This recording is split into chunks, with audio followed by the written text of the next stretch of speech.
বাংলাদেশ বাধা দিলেও সীমান্তে চলবে বেড়া নির্মাণ, সীমান্তরক্ষীদের নির্দেশ দিল্লির। বর্ডারে অশান্তি কেন চায় মোদী সরকার? গাজায় যুদ্ধবিরতি চুক্তির শর্ত নিয়ে প্রশ্ন, সন্দেহ কেন স্থায়ী যুদ্ধবিরতি হয়নি, কেন নেই স্বাধীন ফিলিস্তিন রাষ্ট্রের কথা? একাধিক বিলাসবহুল গাড়ি থাকার পর রক্তাক্ত নবাব সাইফকে কেন অটোতে হাসপাতালে নেওয়া হলো, কি ঘটেছিল রাতে? আসসালামু আলাইকুম, দেখছিলেন Bangla vision world news headline. Bangladesh বাধা দিলেও সীমান্তে কাঁটাতারের বেড়া নির্মাণ কাজ চালিয়ে যেতে ভারতীয় সীমান্তরক্ষী বাহিনী বিএসএফকে নির্দেশ দিয়েছে দিল্লি। জলপাইগুড়ি সীমান্তে বেড়া নির্মাণে এমন নির্দেশ পেয়েছে ভারতীয় বাহিনী। সম্প্রতি আন্তর্জাতিক আইন লঙ্ঘন করে সীমান্তের শূন্যরেখা থেকে ১৫০ গজের ভেতরে ভারতের বেড়া নির্মাণের প্রতিবাদ করে আসছে বাংলাদেশ। তবে বাংলাদেশের আপত্তি তোয়াক্কা না করে বিভিন্ন সীমান্তে বেড়া বানিয়ে যাচ্ছে ভারত। তাদের এমন আচরণ দিন দিন নাজুক হচ্ছে সীমান্ত পরিস্থিতি। তাই প্রশ্ন উঠেছে, ভারত কি প্রতিবেশী বাংলাদেশের সাথে সুসম্পর্ক ধরে রাখতে চায় নাকি সংঘাত চায়? তাদের এমন দাদাগিরি থামবে কবে? শহীদ আরাফাতের ডেস্ক রিপোর্টে বিস্তারিত। বাংলাদেশকে পাত্তা নয়, বাধা বা আপত্তি জানালেও সীমান্তে কাঁটাতারের বেড়া নির্মাণের কাজ চালিয়ে যেতে ভারতীয় বাহিনীকে নির্দেশ দিয়েছে দিল্লি। পশ্চিমবঙ্গের জলপাইগুড়ি সীমান্তে ১৯ কিলোমিটার উন্মুক্ত। সেখানে ৬টি গ্রামকে কেন্দ্র করে কাঁটাতারের বেড়া দিতে চায় ভারতীয় বাহিনী। গেল মাসে কাজ শুরু করেও বাধার মুখে বন্ধ করে দেয় তারা।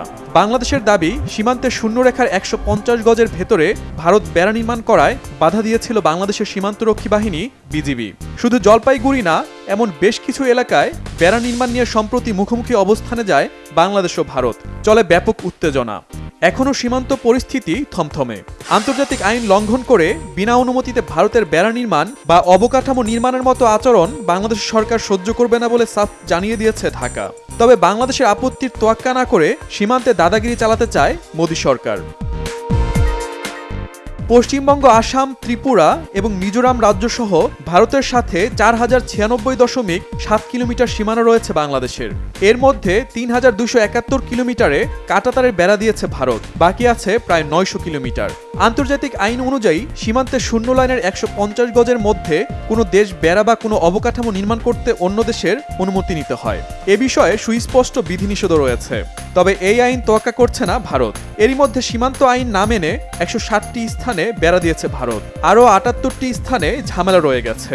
চাঁপাইনবাবগঞ্জ ৩ বিঘা করিডোর, নওগাঁর পত্নীতলা ও লালমনিরহাটে বেড়া নির্মাণ নিয়ে সাম্প্রতিক সময়ে সমস্যা দেখা দিলে ভারত বাংলাদেশের মধ্যে পতাকা বৈঠক হয়। পরে ভারতীয় বাহিনী বেড়া নির্মাণ কাজ স্থগিত করলেও নিজেদের অবস্থান থেকে সরে আসেনি। তবে এরই মাঝে জলপাইগুড়ি সীমান্তে বেড়া নির্মাণের নতুন নির্দেশনা দিয়ে আবারও বিশৃঙ্খলা তৈরি করার চেষ্টা করছে দিল্লি। এমন অবস্থায় আসছে ১৬ই ফেব্রুয়ারি বাংলাদেশ ও ভারতীয় বাহিনীর মধ্যে একটি উচ্চ পর্যায়ের বৈঠক হওয়ার কথা রয়েছে। বিশ্লেষকরা বলছেন, বাংলাদেশের অন্তর্বর্তী সরকারের শক্তিশালী অবস্থানের কারণে ভারত সীমান্ত আইন মেনে নিতে পারে। তবে কৌশলে কোথাও কোথাও কাঁটাতারের বেড়া নির্মাণের চেষ্টা চালিয়ে যাবে তারা।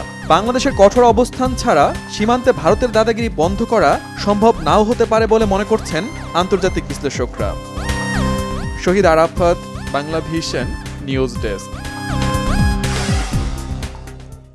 ফিলিস্তিনের গাজায় গেল ১৫ মাসের বর্বর ইসরায়েলি গণহত্যার পর শেষ পর্যন্ত যুদ্ধবিরতি চুক্তি হলেও এর শর্ত নিয়ে আন্তর্জাতিক মহলে উঠতে শুরু করেছে নানা প্রশ্ন আর সন্দেহ। কারণ ৩ ধাপের যুদ্ধবিরতি চুক্তির প্রথম পর্যায়ের সময়সীমা হবে ৪২ দিন। এ সময় গাজা থেকে ইসরায়েলি সেনা প্রত্যাহার, জিম্মি মুক্তি, মৃতদেহ আদান প্রদান হবে। আর এর পরপরই স্থায়ী যুদ্ধবিরতি নিয়ে আলোচনা হবে। আর সেখানেই প্রশ্ন, এখন না হওয়ায় ৬ সপ্তাহ পর কি ইসরায়েল স্থায়ী যুদ্ধবিরতিতে যাবে নাকি ভেস্তে দেবে? কারণ এরই মধ্যে হামাসের বিরুদ্ধে চুক্তির কিছু অংশ থেকে সরে যাওয়ার অভিযোগ তুলেছে ইসরায়েল। ফলে শেষ পর্যন্ত গাজায় আগ্রাসন বন্ধ আর স্বাধীন ফিলিস্তিন রাষ্ট্র গঠনের সম্ভাবনা কতটুকু টিকে থাকবে, সে প্রশ্ন থেকেই যায়। হাফিজুল ইসলামের ডেস্ক রিপোর্টে বিস্তারিত। যুদ্ধবিরতির মাধ্যমে থামছে ফিলিস্তিনে ঠান্ডা মাথায় চালানো ইসরায়েলের নিষ্ঠুর সহিংসতা।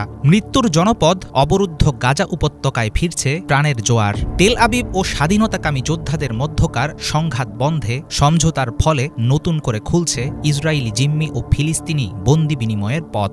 উভয় পক্ষের অনড় অবস্থানের কারণে দফায় দফায় শান্তি আলোচনা ব্যর্থ হলেও কি কি শর্তে বাস্তবায়িত হচ্ছে এবারের যুদ্ধবিরতি চুক্তি? ৩ ধাপে প্রস্তাবিত সিজ ফায়ারের প্রথম পর্যায়ের সময়সীমা হবে ৬ সপ্তাহ। কি ঘটবে এরপর? সদলবলে গাজা ছেড়ে সরে যেতে সম্মত হবে ইসরায়েলের সামরিক বাহিনী? নেতানিয়াহু কি শেষ পর্যন্ত মানবেন এবারের চুক্তি? স্থায়ী সমাধান হিসাবে শেষ পর্যন্ত কি উঠবে স্বাধীন ফিলিস্তিনের কথা? ইসরায়েল ও গাজার স্বাধীনতাকামী যোদ্ধাদের মধ্যকার যুদ্ধবিরতি চুক্তিটি ৩ ধাপের হবে বলে জানা গেছে। প্রথম পর্যায়ের জন্য প্রাথমিকভাবে সময় নির্ধারণ করা হয়েছে ৬ সপ্তাহ। এই সময়ের মধ্যে গাজা উপত্যকা থেকে ধীরে ধীরে সেনা সরিয়ে নেবে ইসরায়েল। জনবহুল এলাকা থেকে সরে যেতে শুরু করলেও সীমান্তে ফিলাডেলফি করিডোরে মোতায়েন থাকবে ইসরায়েলি বাহিনী। গাজার অভ্যন্তরে তাদের জন্য একটি বাফার জোন রাখার পরিকল্পনাও রয়েছে চুক্তিতে। আগের চেয়ে অনেক বেশি পরিমাণে গাজায় ঢুকবে জ্বালানি, চিকিৎসা ও ত্রাণ সামগ্রী ভর্তি ট্রাক। বাস্তুচ্যুত ফিলিস্তিনিরা ফিরে যাবেন নিজেদের ভূখণ্ডে। প্রথম ধাপের ১৬ দিনের মধ্যে শুরু হবে চুক্তির দ্বিতীয় ধাপ কার্যকরের পদ্ধতি নিয়ে আলোচনা। ফিলিস্তিনি যোদ্ধাদের হেফাজতে থাকা অবশিষ্ট ইসরায়েলি জিম্মি মুক্তি, স্থায়ী যুদ্ধবিরতি এবং গাজা থেকে ইসরায়েলি বাহিনী সম্পূর্ণভাবে প্রত্যাহারের মতো বিষয়গুলো এই পর্যায়ে থাকতে পারে বলে ধারণা করা হচ্ছে। তৃতীয় ধাপে দুই পক্ষের মৃতদেহ আদান প্রদানের পাশাপাশি মিশর, কাতার ও জাতিসংঘের তত্ত্বাবধানে শুরু হবে গাজা পুনর্গঠনের কার্যক্রম। ২০২৩ সালের অক্টোবরে গাজা ও ইসরায়েলের মাঝে সংঘাত শুরু হলে প্রথমবার যুদ্ধবিরতি হয় সে বছরের নভেম্বরে। ১ সপ্তাহ স্থায়ী ছিল সেই সমঝোতা। মিশর ও কাতারের দীর্ঘ কয়েক মাসের মধ্যস্থতা প্রচেষ্টায় সাফল্যের দ্বারপ্রান্তে থাকা এবারের যুদ্ধবিরতি নিয়ে চলছে নানা রকম আলোচনা। গাজার সশস্ত্র যোদ্ধাদের নির্মূল করেই থামবে ইসরায়েল, এমন দাবিতে অনড় ছিল তেল আবিব। অন্যদিকে গাজার স্বাধীনতাই ফিলিস্তিনি যোদ্ধাদের মূল চাওয়া। মধ্যস্থতাকারী কর্তৃপক্ষের বিভিন্ন সূত্রের বরাতে খসড়া চুক্তির উপর ভিত্তি করে রয়টার্স, বিবিসি সহ প্রভাবশালী গণমাধ্যমগুলো জানায়, লক্ষ্য পূরণ না হলেও সংঘাতে যুক্ত দুই পক্ষই মানছে এবারে যুদ্ধবিরতি। প্রধান বিতর্কিত বিষয়ের বেশিরভাগের সমাধান চলমান সমঝোতায় করা হয়েছে বলে মনে করা হচ্ছে। গাজায় নিষ্ঠুর হামলা ও ধ্বংসযজ্ঞ চালিয়ে নানা সাফল্য অর্জনের দাবি করে আসছে ইসরায়েল, কিন্তু হামাস নির্মূল ও জিম্মি ফেরত আনার মতো প্রধান দুই লক্ষ্য হাসিলে কার্যত ব্যর্থ হয়েছে তেল আবিব। ব্যাপক ক্ষয়ক্ষতি নিয়ে এখনও টিকে আছে গাজার যোদ্ধারা। এমন পরিস্থিতিতে বর্তমান যুদ্ধবিরতির সময়কাল, সুনির্দিষ্ট রূপরেখা ও বিস্তারিত প্রক্রিয়া এখনও অনিশ্চিত। সবকিছু সুষ্ঠুভাবে চললে ভবিষ্যতে গাজা সমস্যার স্থায়ী সমাধান হবে, এখনই এতটা আশাবাদী হতে পারছেন না বেশিরভাগ আন্তর্জাতিক বিশ্লেষক। তবে দীর্ঘমেয়াদী যুদ্ধবিরতিতে ইসরায়েলকে বাধ্য করা গেলে অনেকাংশে হ্রাস পাবে মধ্যপ্রাচ্যের চলমান সংঘাত। হাফিজুল ইসলাম, বাংলা ভিশন। এদিকে চুক্তি অনুযায়ী আসছে রবিবার থেকে গাজায় বহু প্রত্যাশিত যুদ্ধবিরতি কার্যকরের কথা রয়েছে। একে স্বাগত জানিয়ে কৃতিত্ব দাবি করেছেন ক্ষমতা হস্তান্তর প্রক্রিয়ায় থাকা যুক্তরাষ্ট্রের নতুন আর বিদায়ী প্রেসিডেন্ট ডোনাল্ড ট্রাম্প ও জো বাইডেন। বিস্তারিত মেহরাব হোসেন খানের ডেস্ক রিপোর্টে। দখলদার ইসরায়েলি বাহিনীর হামলা বা প্রতিরোধ যোদ্ধাদের অবস্থান লক্ষ্য করে গোলাগুলির দৃশ্য নয়, রাতে নীরবতা ভেঙে আতশবাজিতে প্রকম্পিত বর্ণালী আলোয় আলোকিত ফিলিস্তিনের পশ্চিম তীরের হেব্রন। বহু প্রতীক্ষিত যুদ্ধবিরতি চুক্তিতে চূড়ান্ত সম্মতির খবরে খুশি আর উচ্ছ্বাসে সামিল হন দখলদারদের মুহুর্মুহুর গোলায় ছিন্ন ভিন্ন ভূখণ্ড গাজার অধিবাসীরা।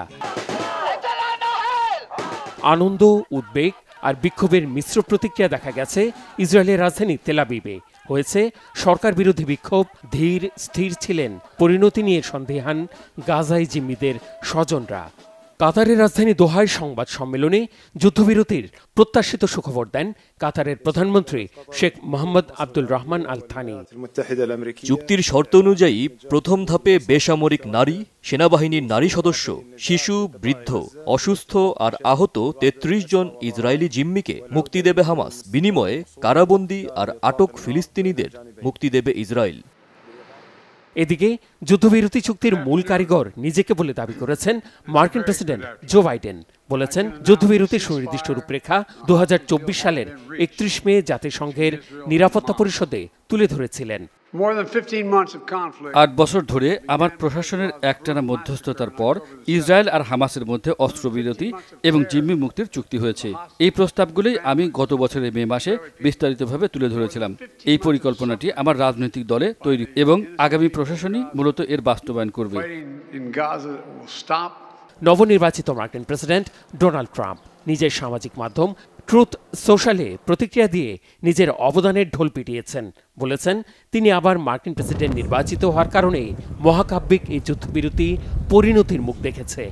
চুক্তির শর্ত অনুযায়ী প্রথম ধাপে 6 সপ্তাহ বা 42 দিনের জন্য যুদ্ধবিরতি হবে।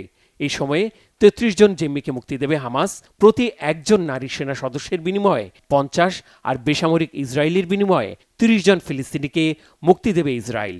এরপর 2023 সালের 7 অক্টোবরের পর গাজা থেকে ইসরায়েলে নিয়ে যাওয়া 19 বছরের কম বয়সী নারী ও শিশুকে মুক্তি দেয়া হবে। এছাড়া নিরস্ত্র ফিলিস্তিনিদের উত্তর গাজায় ফেরার নিশ্চয়তা দিয়ে প্রতিদিন 600 ট্রাক ত্রাণ সামগ্রী গাজায় ঢোকার শর্তে রাজি হয়েছে ইসরায়েল। প্রথম ধাপের যুদ্ধবিরতির 16তম দিনের আগেই দ্বিতীয় ধাপ নিয়ে আলোচনা শুরু হবে। Mehrab Hussain Khan, Bangla Vision, news desk. গাজায় যুদ্ধবিরতির ঘোষণা এলেও ভূখণ্ডটিতে থেমে নেই ইসরায়েলের নৃশংস বিমান হামলা। যুদ্ধবিরতি ঘোষণার পর থেকেই বর্বর হামলা চালিয়ে 80 জনের বেশি ফিলিস্তিনিকে হত্যা করেছে ইসরায়েলি বাহিনী। বিস্তারিত ডেস্ক রিপোর্টে। গাজায় যুদ্ধবিরতি চুক্তিতে একমত হয়েছে ইসরায়েল ও প্যালেস্টিনীয় যোদ্ধারা। তবে এর মধ্যেই গাজায় হামলা অব্যাহত রেখেছে ইসরায়েল। ইসরায়েলের বিমান হামলায় একদিকে মৃতের সংখ্যা বাড়ছে, অন্যদিকে গাজার সাধারণ নাগরিকরা চরম দুর্ভোগে রয়েছেন। মধ্যপ্রাচ্যের রাজনৈতিক বিশ্লেষক ওমর বাত্তার আল জাজিরাকে বলেন, যেহেতু যুদ্ধবিরতি রবিবারের আগে শুরু হবে না, তাই ইসরায়েল তার বোমাবর্ষণ তীব্র করেছে। ইসরায়েলের সর্বশেষ আক্রমণে 80 জনেরও বেশি মানুষ নিহত হয়েছেন। বাত্তার বলেন, গাজার জনগণ বর্তমানে যুদ্ধবিরতি বাস্তবায়নের সম্ভাব্য সুখবরের অপেক্ষায় রয়েছেন। তবে এই মুহূর্তে যে আশার আলো দেখা যাচ্ছে তা শুধুমাত্র ইসরায়েলের নির্মম ধ্বংসযজ্ঞ এবং হত্যাকাণ্ডের যন্ত্রণা কিছুটা কমিয়ে আনার মতো। অর্থাৎ গাজা উপত্যকায় মানবিক বিপর্যয় হয়তো কিছুটা কমবে, তবে এর হতাশা এখনও মুছে যায়নি। আল জাজিরাকে বাত্তার আরও বলেন, এটি কোনোভাবে গাজাকে প্যালেস্টিনীয়দের জন্য নিরাপদ বা স্বাধীন অঞ্চল হিসেবে প্রতিষ্ঠিত করবে না। তিনি আরও বলেন, ধ্বংসস্তূপের মাঝে গাজা শুধুমাত্র একটি শিবিরে পরিণত হবে, যেখানে হাজার হাজার মানুষের প্রাণহানি ঘটেছে এবং অনেকেই ধ্বংসাবশেষের নিচে আটকা পড়ে আছেন। তিনি বলেন, তারা এখনও এই গণহত্যার প্রকৃত পরিমাণ জানেন না। এই যুদ্ধে অসংখ্য শিশু তাদের বাবা মাকে হারিয়েছে এবং অনেককেই হাত পা হারাতে হয়েছে। তিনি বলেন, গাজার পরিস্থিতি অত্যন্ত বিপজ্জনক ও সংকটপূর্ণ। সাবেক মার্কিন কূটনীতিক অ্যাডাম ক্লেমেন্টস আল জাজিরাকে বলেন, রবিবারের যুদ্ধবিরতির আগ পর্যন্ত ইসরায়েলি বিমান হামলা এবং ইসরায়েলি বাহিনী ও প্যালেস্টিনীয় যোদ্ধাদের স্থল আক্রমণ অব্যাহত থাকতে পারে। যুদ্ধবিরতি কার্যকর হলে তা শুধুমাত্র যুদ্ধের অবসানের প্রথম পদক্ষেপ হবে। চুক্তির পরবর্তী জটিল পর্যায়ের বাস্তবায়ন নিয়ে সতর্ক রয়েছেন ক্লেমেন্টস। তিনি বলেন, এটি কেবল প্রথম পদক্ষেপ মাত্র, এরপর আরও অনেক পদক্ষেপ নেওয়া বাকি। আল জাজিরাকে তিনি বলেন, গাজার শাসন ব্যবস্থা, বিদ্যুৎ ব্যবস্থা এবং শিক্ষা ব্যবস্থার পুনর্গঠন, পাশাপাশি পুরো অঞ্চলের পুনর্গঠনের জন্য প্রচুর কাজ করা বাকি। তার মতে মাঠ পর্যায়ে কার্যকর উদ্যোগ গ্রহণ করা অত্যন্ত গুরুত্বপূর্ণ। একই সাথে আন্তর্জাতিক সহযোগিতায় গাজাকে পুনর্নির্মাণ এবং ভবিষ্যতের শাসন ব্যবস্থার জন্য সহায়তা প্রদান করা অত্যন্ত গুরুত্বপূর্ণ। ইফাত জাহান, বাংলা ভিশন। দীর্ঘ 15 মাসের ভয়াবহ যুদ্ধে কার্যত ধ্বংসস্তূপে পরিণত হয়েছে গাজা উপত্যকা। বর্বর ইসরায়েলি বাহিনীর হাতে গাজাবাসী কেবল যে গণহত্যার শিকার হয়েছে তাই নয়, ঘরবাড়ি, মসজিদ, গির্জা, হাসপাতাল, শিক্ষা প্রতিষ্ঠান থেকে শুরু করে গাজার সব ধরনের স্থাপনা গুঁড়িয়ে দেওয়া হয়েছে। রক্ষা পায়নি রাস্তাঘাট, এমনকি কৃষি জমিও। পরিবেশগত বিপর্যয়ও সীমাতীত। সব মিলিয়ে এই যুদ্ধে গাজার ক্ষয়ক্ষতির পরিমাণ কত, ব্রিটিশ সংবাদ মাধ্যম গার্ডিয়ানের এক প্রতিবেদনে উঠে এসেছে তার আদ্যোপান্ত। হিজল জুবাইরের ডেস্ক রিপোর্টে বিস্তারিত।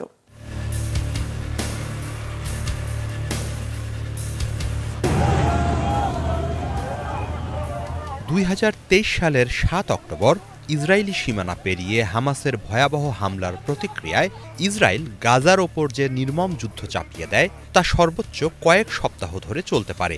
শুরুতে এমনটাই ভেবেছে বেশিরভাগ মানুষ, কিন্তু সেই ভাবনা মিথ্যা করে দিয়ে দীর্ঘ 15 মাস স্থায়ী হল এই যুদ্ধ। 1948 সালের পর এতটা দীর্ঘস্থায়ী কোনো যুদ্ধে জড়াতে হয়নি ইসরায়েলকে। সে বছরই রাষ্ট্র হিসেবে উত্থান হয় ইসরায়েলের। এবারের যুদ্ধে গাজায় ইসরায়েলি বাহিনীর হামলার ভয়াবহতা এতটাই যে তাদের বিরুদ্ধে গণহত্যার অভিযোগ তুলছে বিশ্ববাসী। সাউথ আফ্রিকা সহ অনেকগুলো দেশ আছে এই কাতারে। এমনকি ইসরায়েলি বাহিনীর সাবেক ও বর্তমান অনেক সেনাও তাই মনে করে। এ অবস্থায় যুদ্ধাপরাধের অভিযোগে ইসরায়েলি প্রধানমন্ত্রী বেনিয়ামিন নেতানিয়াহু ও তার সাবেক প্রতিরক্ষা মন্ত্রী ইয়োভ গ্যালান্টের বিরুদ্ধে গ্রেপ্তারি পরোয়ানাও জারি করেছে আন্তর্জাতিক অপরাধ আদালত। 15 মাসের এই যুদ্ধে গণহত্যা ছাড়াও গাজার অর্থ সম্পদ ও স্থাপনার ক্ষয়ক্ষতি অবর্ণনীয়। বিশ্লেষকরা বলছেন, বিপুল সহায়তা পেলেও এই ক্ষয়ক্ষতি কাটিয়ে উঠতে গাজার দীর্ঘ সময় লাগবে।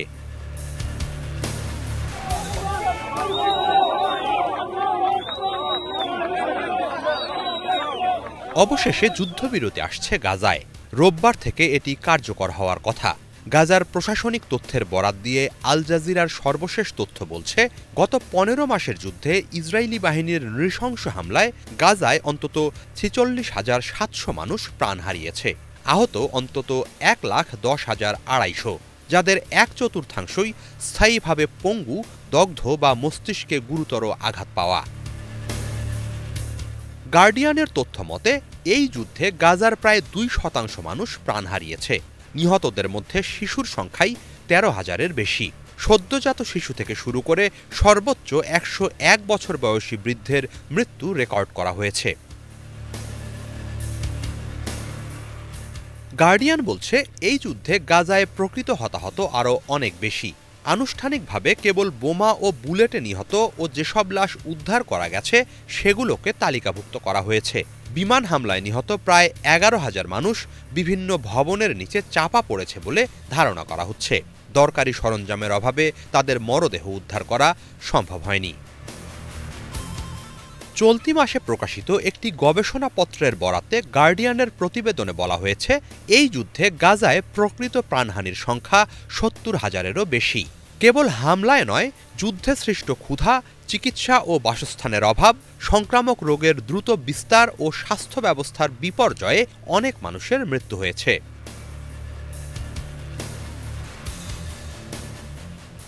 যুদ্ধে আবাসিক ভবন ও অন্যান্য স্থাপনার ক্ষয়ক্ষতিও বিপুল। এই ক্ষতি এতটাই যে বলা চলে আবাসিক এলাকাগুলো বসবাসের অযোগ্য হয়ে পড়েছে। প্রতি 10টি বাড়ির 9টি ধ্বংসপ্রাপ্ত বা ক্ষতিগ্রস্ত বলে জানাচ্ছে জাতিসংঘ। গুড়িয়ে দেয়া হয়েছে শিক্ষা প্রতিষ্ঠান, মসজিদ, গির্জা, দোকানপাট এবং আন্তর্জাতিক ও স্থানীয় বিভিন্ন সংস্থার কার্যালয়ও। হামলা থেকে বাঁচেনি এমনকি আশ্রয়কেন্দ্রগুলোও। ঘরবাড়ি ও স্থাপনার এই ধ্বংসযজ্ঞ এতটাই প্রকট যে বিশেষজ্ঞরা বলছেন এটিকেও যুদ্ধাপরাধ হিসেবে অন্তর্ভুক্ত করা প্রয়োজন। গাজার 80% অঞ্চলে নানা সময়ে মানুষজনকে ঘরবাড়ি ছেড়ে পালানোর নির্দেশ দেয়া হয়েছে। এই যুদ্ধে গাজার 90% অধিবাসী অর্থাৎ 19 লাখ মানুষকে বাস্তুচ্যুত হতে হয়েছে।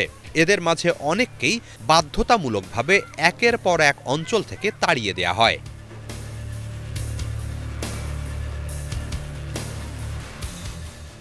গাজা পুনর্গঠনের কাজ শুরুর জন্য সবার আগে দরকার পড়বে ধ্বংসস্তূপ সরানো ও পরিষ্কার পরিচ্ছন্নতা অভিযান। অন্তত 4 কোটি টন ধ্বংসস্তূপ রেখে গেছে এই যুদ্ধ। এর মাঝে ধসে পড়া বিভিন্ন ভবনের ধ্বংসস্তূপের সাথে আছে বিস্ফোরক, পেতে রাখা বিভিন্ন ধরনের ফাঁদ ও অবিস্ফোরিত বোমা। বিশেষজ্ঞরা বলছেন, এসব ধ্বংসস্তূপ সরাতেই 10 বছরেরও বেশি সময় লাগবে। গার্ডিয়ানের প্রতিবেদনে বলা হয়েছে, গাজার প্রায় সবগুলো স্কুল ও শিক্ষা প্রতিষ্ঠান হামলায় ধ্বংসপ্রাপ্ত বা ক্ষতিগ্রস্ত। কোনোটাই বর্তমানে সক্রিয় নেই। 1 বছরেরও বেশি সময় ধরে সব ধরনের আনুষ্ঠানিক পড়াশোনা থেকে বঞ্চিত গাজার স্কুলে যাওয়ার বয়সী 6,66,000 শিশু। নতুন করে শিক্ষা ব্যবস্থা চালু করতে 5 বছর পর্যন্ত সময় লাগবে। এতে করে শিক্ষা থেকে ছিটকে পড়বে ট্রমাগ্রস্ত একটি প্রজন্ম। স্বাস্থ্য খাতের অবস্থাও করুণ। পুরো যুদ্ধ জুড়েই হামলা চালানো হয়েছে হাসপাতালগুলোতে। হতাহত হওয়ার পাশাপাশি বন্দী ও নির্যাতিত হয়েছেন চিকিৎসক ও স্বাস্থ্যকর্মীরা। চিকিৎসা খাতেই 1050-এরও বেশি মানুষ নিহত হয়েছেন। ইউএন কমিশনের এক প্রতিবেদনে হাসপাতালে এসব হামলাকেও যুদ্ধাপরাধ হিসেবে চিহ্নিত করা হয়েছে। জাতিসংঘের হিসাব অনুসারে যুদ্ধ পরিস্থিতির মুখে 2024 সালে গাজার 12 লাখ মানুষের শ্বাস-প্রশ্বাসজনিত সংক্রমণ শনাক্ত হয়েছে। এছাড়া 5,70,000 মানুষের মারাত্মক ডায়রিয়া চিহ্নিত করা হয়। এছাড়া যুদ্ধকালে ত্রাণ প্রবেশ বিঘ্নিত করা ও কৃষি খাতের উৎপাদন বন্ধের ফলে সমস্ত উপত্যকা জুড়ে ছড়িয়ে পড়েছে ক্ষুধা ও অপুষ্টি। চলতি মাসে জাতিসংঘ জানায়, যুদ্ধের কারণে গাজায় 2 বছরের কম বয়সী 96% শিশু ও নারী প্রয়োজনীয় পুষ্টি থেকে বঞ্চিত হয়। উপত্যকার 3,45,000 অধিবাসী প্রকট খাদ্য সংকটের কবলে পড়েছে। এছাড়া জরুরি ভিত্তিতে খাদ্য সহায়তা প্রয়োজন 8,76,000 অধিবাসীর। শৈশবে ভোগা এই খাদ্য সংকটের কারণে শারীরিক ও মানসিক বিকাশ বিঘ্নিত হওয়ায় আজীবন ভুগতে হবে অনেক শিশুকে। এদিকে 15 মাসের হামলায় ধ্বংসপ্রাপ্ত হয়েছে গাজার অর্ধেকেরও বেশি গাছপালা, দূষিত হয়েছে মাটি ও পানি, ধ্বংস হয়েছে বিপুল কৃষিজমিও। পরিবেশবিদরা বলছেন, এর দীর্ঘস্থায়ী ক্ষতিকর প্রভাব পড়বে গাজার বাস্তুসংস্থান, জীববৈচিত্র্য ও খাদ্য উৎপাদনের ওপর। অধিবাসীদের স্বাস্থ্যের ওপরও পড়বে পরিবেশ বিপর্যয়ের নেতিবাচক প্রভাব।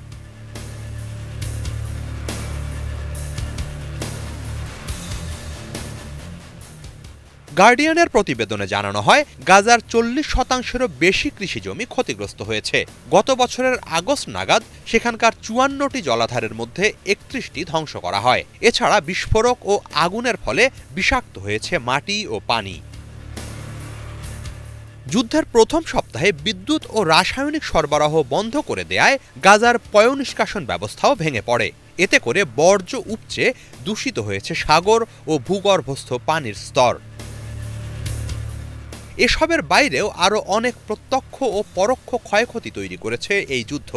অর্থমূল্যে যার পরিমাণ নির্ধারণ করা সম্ভব নয়। এসব ক্ষয়ক্ষতির অনেকগুলোরই কোনো ক্ষতিপূরণ নেই, আর যা কিছু সমাধানযোগ্য তার বন্দোবস্ত করতে গাজার লেগে যাবে কয়েক দশক। সব মিলিয়ে মানব ইতিহাসে এমন বর্বর যুদ্ধের নজির খুব বেশি নেই।